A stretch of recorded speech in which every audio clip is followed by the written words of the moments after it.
Claude valued a business at $5 million. It was actually worth about 400K. A yacht client asked ChatGPT if he could anchor his boat in 25 knots of wind. It said sure. He circled the answer in pen and argued with the captain who'd sailed those waters for years and actually said it was unsafe. And a restaurant founder handed a 45-page commercial lease to ChatGPT and saved $1,000 in 3 minutes.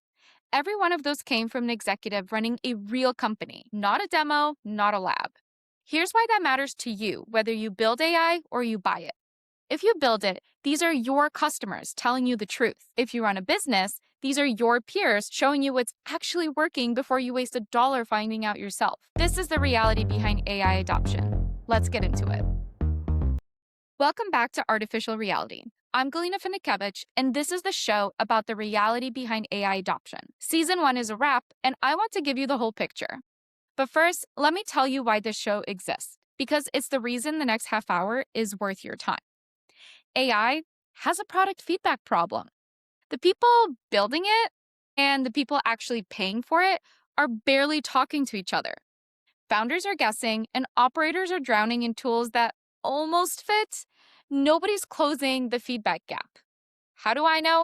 I spent 2.5 years deep in Silicon Valley working with AI builders, but also I meet operators from every industry and they open up to me. Hospitality, construction, M&A, deep tech, manufacturing, supply chain, fashion, media, creative, finance, healthcare, and the list goes on.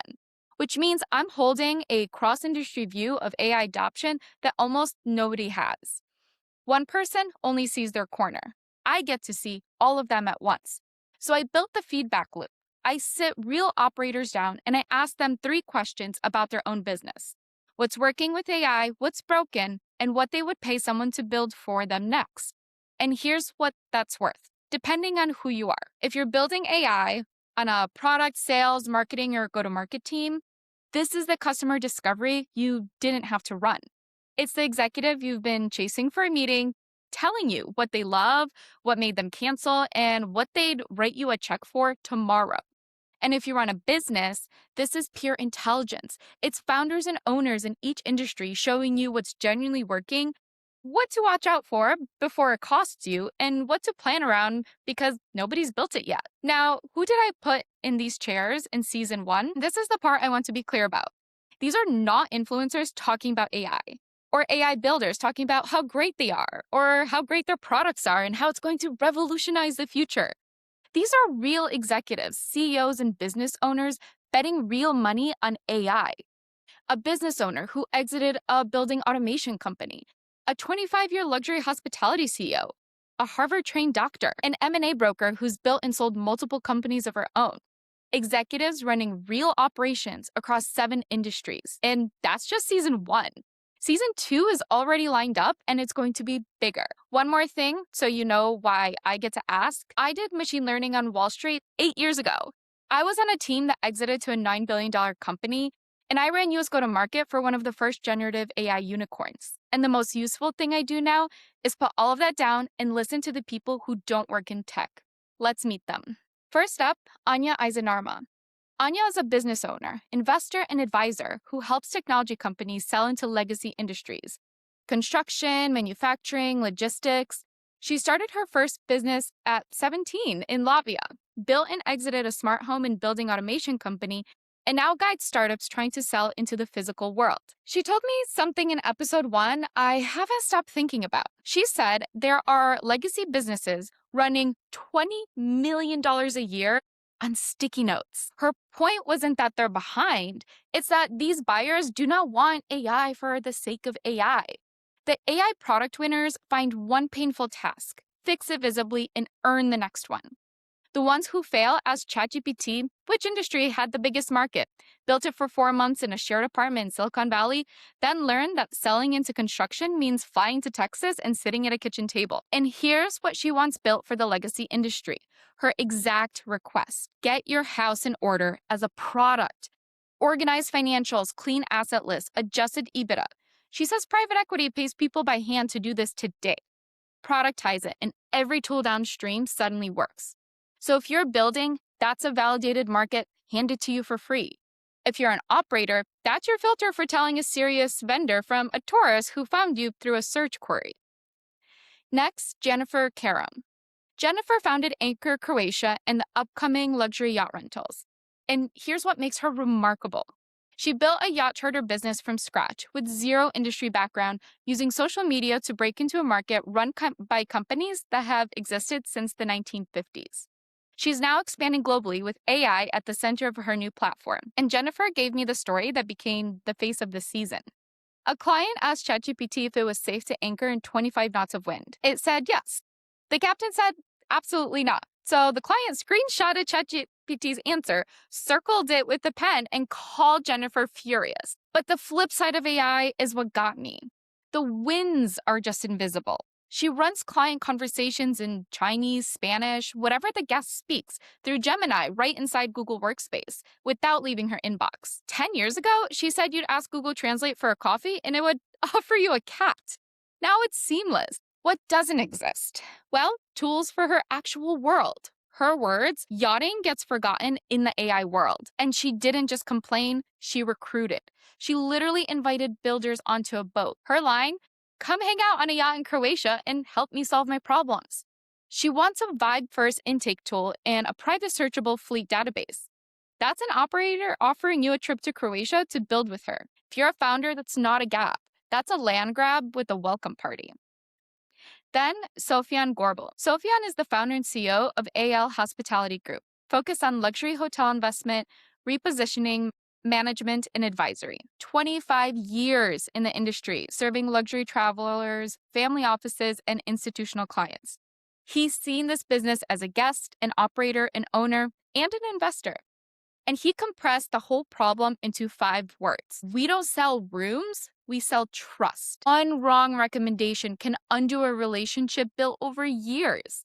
So an AI mistake isn't a bug. It's relational, and it costs you, the client. I brought up Marriott, who launched an AI concierge, and when a reporter asked it to recommend a nearby restaurant, it couldn't.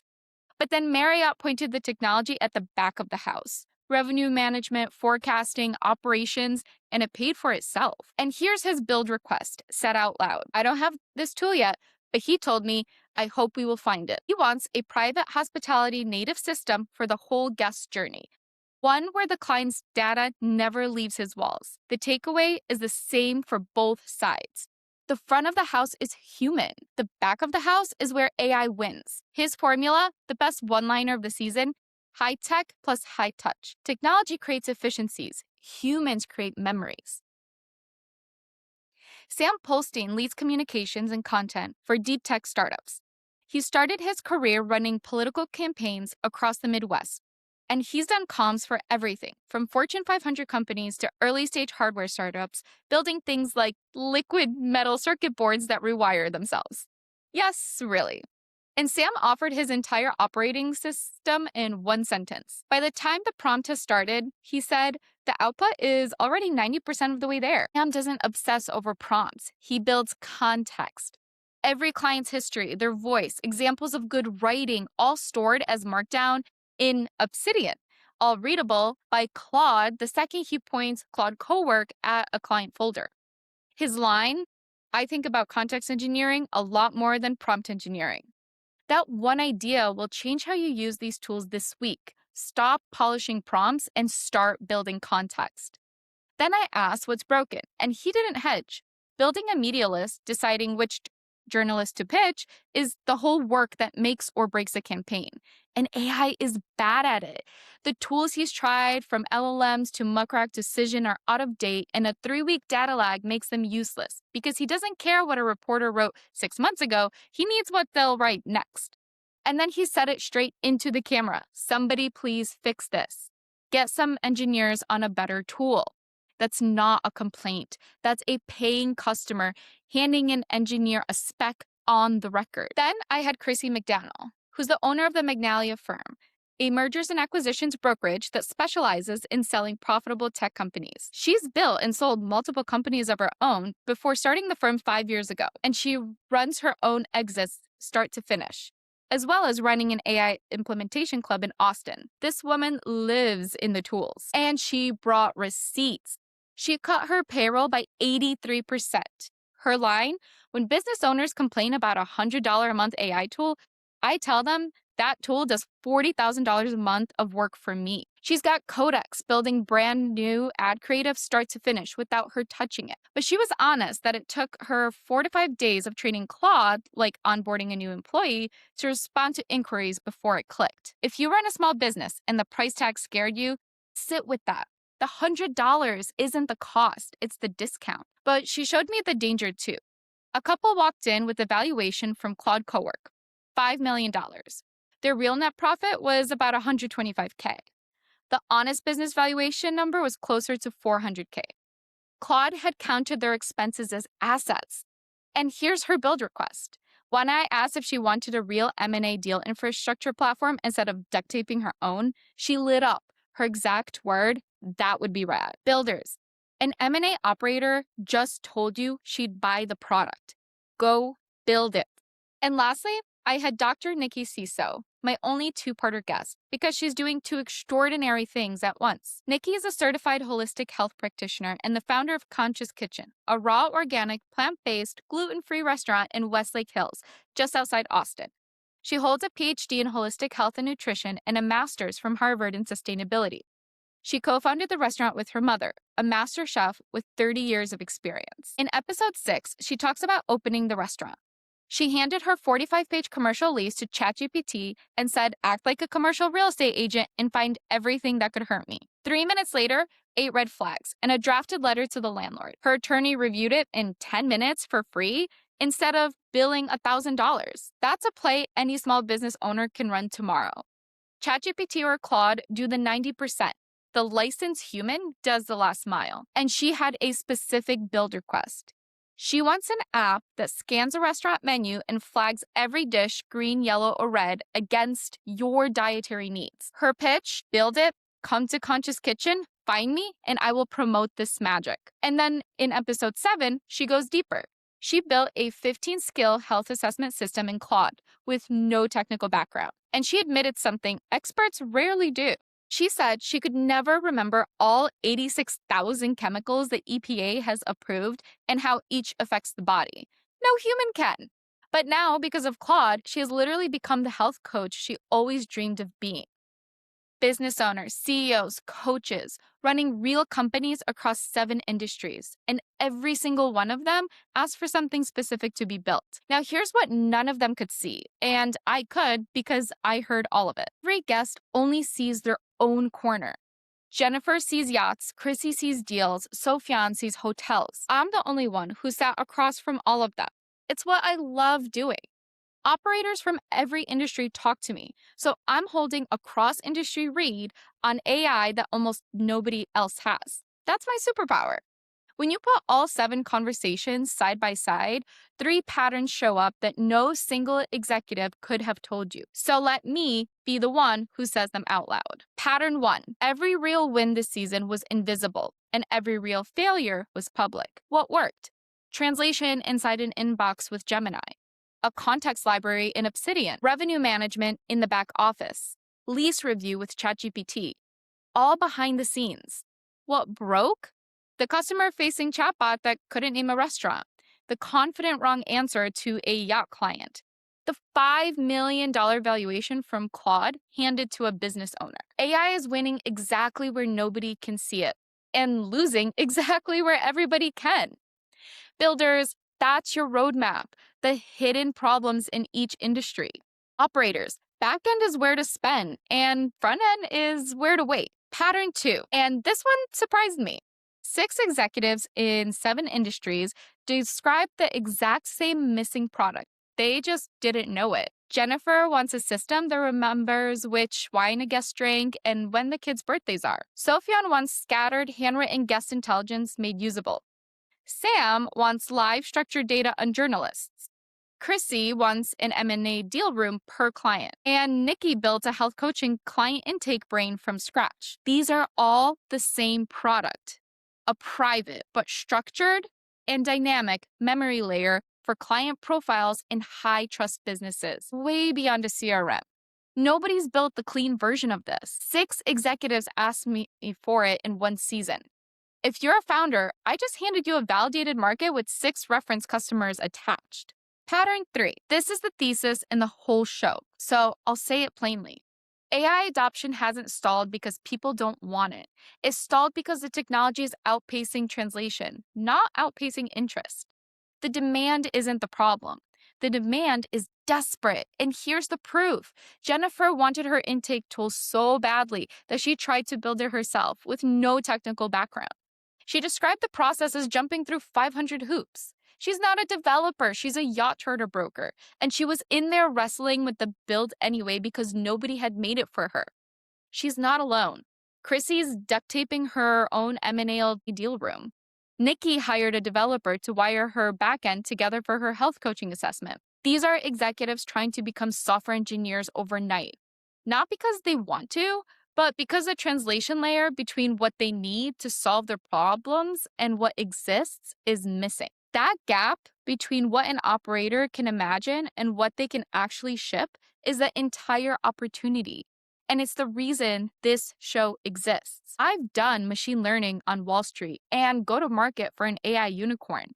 And I'm telling you, the executives you just heard handed the AI industry a product roadmap for free. The problem is nobody in AI is ever in the room to hear them. So I built the room. This show is the room. And look, I don't just report on AI. I run my whole operation on it. I draft and produce with Claude Cowork and ChatGPT work. I create clips with Opus. I take notes and extract insights with Fireflies. I practice exactly what these operators preach. Okay, I promise you'd walk away with something. Let me deliver. I turned all 7 episodes into 2 free reports. The first one is for operators, a field guide, industry by industry, of what your peers are doing with AI, what you should try this week, and what to watch out for so you don't waste your money. The second is for the people building AI. It's a feature request list from paying customers, episode by episode. What's working, what's broken, what these executives are begging someone to build. Both are free. The link's in the show notes and in my bio. That's the 90% I give away. The full episodes are the rest. You can go ahead and watch them. And here's where this is going, because season 2 is already ramping up. More industries, more executives already lined up. And then I'm genuinely excited. I'm getting out of a studio and going on the ground. I want to walk the job site, stand in the kitchen, get on the boat, and film AI adoption where it actually happens. Think travel show, except for the destination is the real world using artificial intelligence. And I'll have special editions. 2 kinds of episodes going forward. Regular ones with operators like today's, giving you the tactical intel, and special editions with bigger names. Same 3 questions, bigger rooms. Now, if you've made it this far, this show is clearly for you. So let me tell you 4 ways we can go further together, because there are a few ways I love to work with people on both sides of this. First, if you found the patterns in this episode useful and you want more, reach out. I'm always happy to walk a team through the intelligence in depth, and I tailor it to who you are. If you're an AI company, I'll show you what these executives said about products like yours, the specific requests, the specific complaints, like the fact that operator after operator wants client profiles that go miles beyond a CRM, and that the entire yacht rental market is a greenfield where nobody's building. And if you're a non-tech, non-AI company across all the other industries, I'll show you what your peers are actually doing that works. Second, if you've built a product that genuinely solves one of my guests' problems, I want to partner with you through my show because I want to make sure that these operators actually know you exist. That's the whole point of the feedback loop. It runs both directions. And third, I think this is where things are headed. People are craving real in-person connection again. So I want to get operators and AI companies into the same room. Events that are actually fun. Poker nights, salons, dinners. But there's one rule, and that one rule makes it work. These are listening events. No company gets to pitch. You come to listen, and I facilitate a conversation. Because the operators will tell you more over a poker table than they ever will in a sales call. And fourth, if you want me on a stage or at your offsite, I'll come talk about exactly what we covered today and more from my decade of experience turning unfamiliar technology into things people adopt across 5 industries and 3 tech waves. The market patterns, what buyers actually need, and how to translate deep tech for the non-technical buyer who are quietly running the economy. If any of this is for you, the link to reach me is in the show notes. One final thing, because this show runs on it, I started a list. I call it the Dream 100. 100 people I'd love in the chair across from me. Operators and executives across all industries, even a few names you'd recognize. That list is public on purpose, and it's on my website right now, artificialrealitymedia.com. Go look at it. If you know someone on it, introduce me. Tag them in this episode or send it to them. And if you are on that list, this is your invitation. You're not there by accident. I would love to hear your story of how you're actually adopting AI. And if you do nothing else, follow and subscribe. The on-the-ground episodes in Season 2 are the ones you'll want to see, not just hear. Don't miss the premiere. Season 1 was business owners, executives, and CEOs on the record telling the truth about the AI they actually use. And that was only the beginning. Season 2, we go to the ground. I'm Galina Fendikevich. This is Artificial Reality. And this is where AI companies finally hear what customers really think. I'll see you next season.